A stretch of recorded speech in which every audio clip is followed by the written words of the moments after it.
all set? Let's go.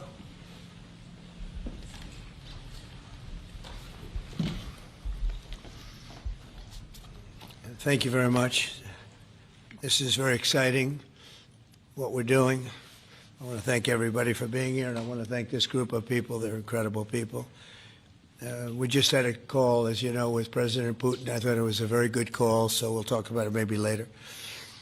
But it went very well. We're here today to announce a historic victory for American women, mothers, and families. With the actions I will outline this afternoon, will dramatically slash the cost of IVF and the treatment and many of the most common fertility drugs for countless millions of Americans. Prices are going way down, way, way down. I want to thank Libby Horn, who is the Senior Vice President of Fertility of EMD Serrano. So I want to thank you. Let's see here. That's what I thought. I thought it was you. Thank you, Libby, very much. And let me also thank the Secretary of Health and Human Services, Robert F. Kennedy, Jr., whose wife destroyed the people on The View yesterday. I have to say that. I'm not going to ever get into an argument with her. And you've decided, you learned that a long time ago, right? She did a great job, actually. Secretary of Commerce, Howard Lutnick. Thank you, Howard. Secretary of Labor, Lori Chavez de Rima.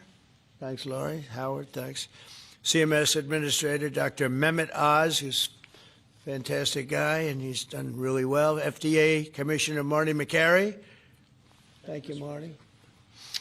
Senator Katie Britt, who got me started with this whole thing when she called up to say there was a bad ruling by a judge, right? We got to do something, sir, and we did it very quickly. Probably in 24 hours it was done.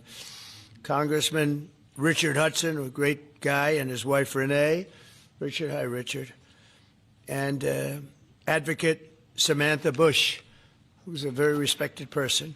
For years, American couples struggling with infertility have faced crushing costs in their quest to start a family, and IVF is among the most expensive treatments of all. A single round of IVF in the United States can cost up to $25,000, can actually go a lot higher than that, and many couples require multiple rounds for a successful pregnancy. A major reason for these high prices is the excessive cost of the drugs involved. The number one fertility drug used in IVF is currently 700% more expensive in the United States than the rest of the world. And you know, we're ending all of that. It's called favored nations, and we're ending it, and we're ending it pretty fast. Nobody thought we'd be able to do it, and we've done it. Drugs are going to come down. Drug prices are coming down. 400%, 200%, 600%, numbers that nobody's ever seen before.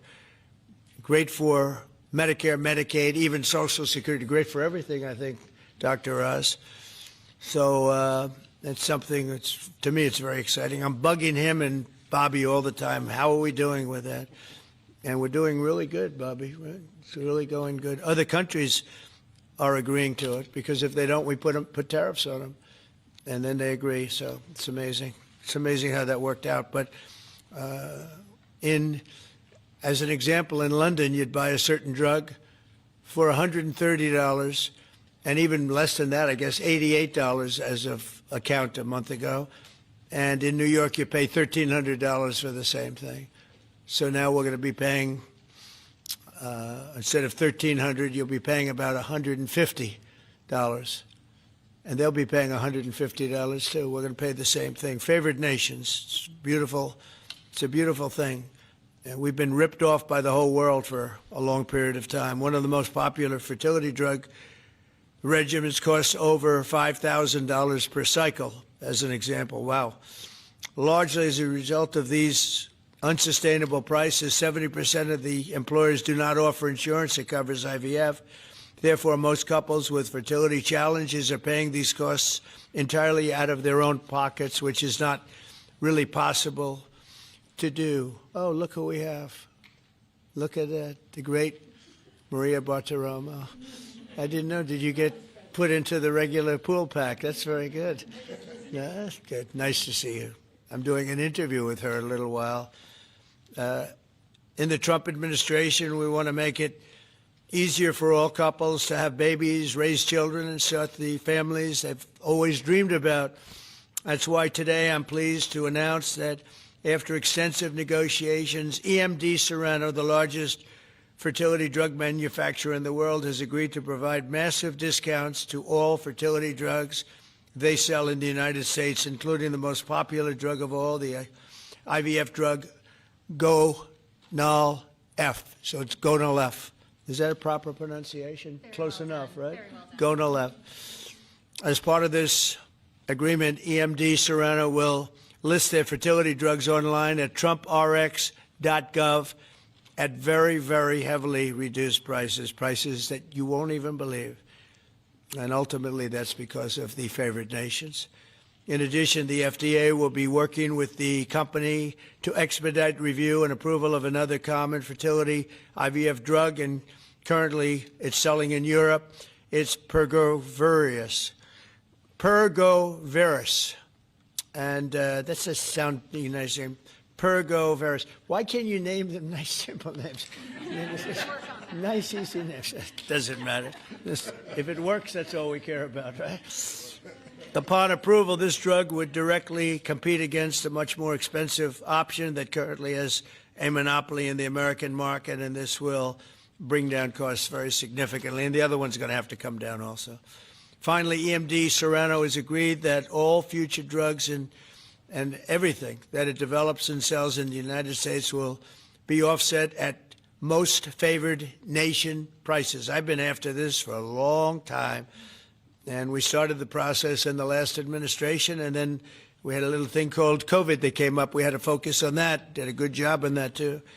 And they'll bring a significant portion of their drug manufacturing back to the United States. So they're going to bring it largely back into the United States, and that's for a lot of reasons, but primarily because of the election result, November 5th, and maybe most importantly because of the tariffs, because if they do it here, there are no tariffs.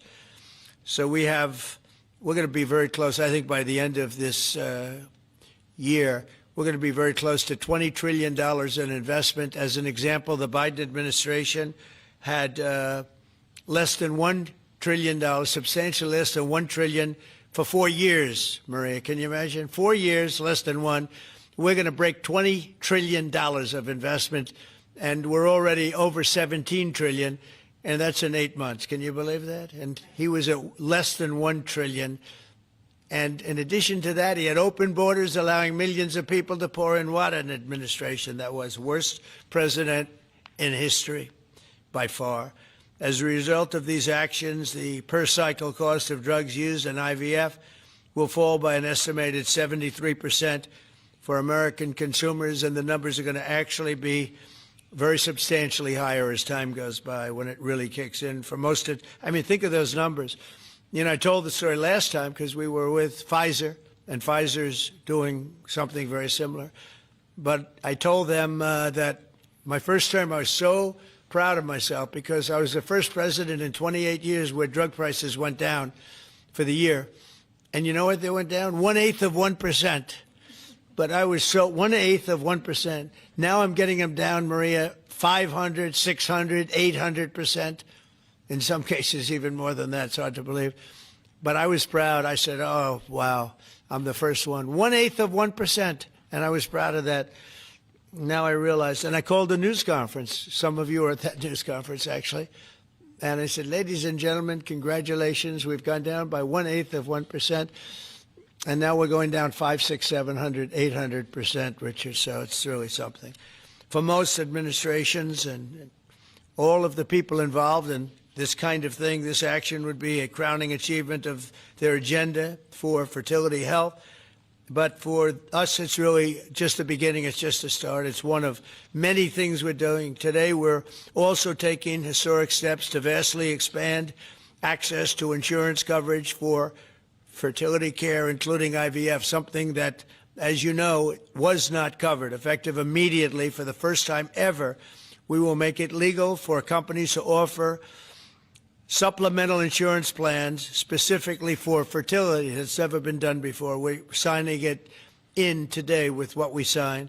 Americans will be able to opt in to specialized coverage, just as they get vision and dental insurance. They're going to get fertility insurance for the first time. So I don't know, I don't know how well these things are covered. I see the Democrats like to take credit for all of the things we do. We do the things and they take the credit. But I figure if you do enough of these, eventually people are going to figure it out. The Democrats have done nothing. This will make all fertility care, including IVF, far more affordable and accessible. And by providing coverage at every step of the way, it will reduce the number of people who ultimately need to resort to IVF, because couples will be able to identify and address problems early. The result will be healthier pregnancies, healthier babies, and many more beautiful American children. It's a big factor. It's a big deal. I'm asking all employers to make these new fertility benefit options available to their employees immediately. The initiatives I've just announced are the boldest and most significant actions ever taken by any president to bring the miracle of life into more American homes. And I will say Katie was great. As you know, she's a great senator from Alabama. She's the first one that told me about this. I had not known too much about it, and we worked very rapidly together, didn't we, though? Mr. President, you We had everything passed, and Alabama then took care of it and passed it. Within a week, everything was done. Really, it was something. So I want to thank Katie, Brett. There's no deeper happiness and joy of raising children, and now millions of Americans struggling with infertility will have a new chance to share the greatest experience of them all. So I'd like to thank all of the people that are here, and I think we'll start with Dr. Oz and Ms. Horn. We'll go through the list and we'll listen. And yesterday I did this, and I stood for about an hour and a half as people spoke. And I said, this time I'm sitting right there, and I'm going to watch you. I stood for an hour and a half like this. I said, you got to be kidding. Here we go. It was one after another, and it was wonderful listening to them. But I said, if I have to do this every day, Bobby, should I stand or sit? Thank you, Bobby. Please, Dr. Oz. Okay. Mr. President, I'm going to jump in here real quick.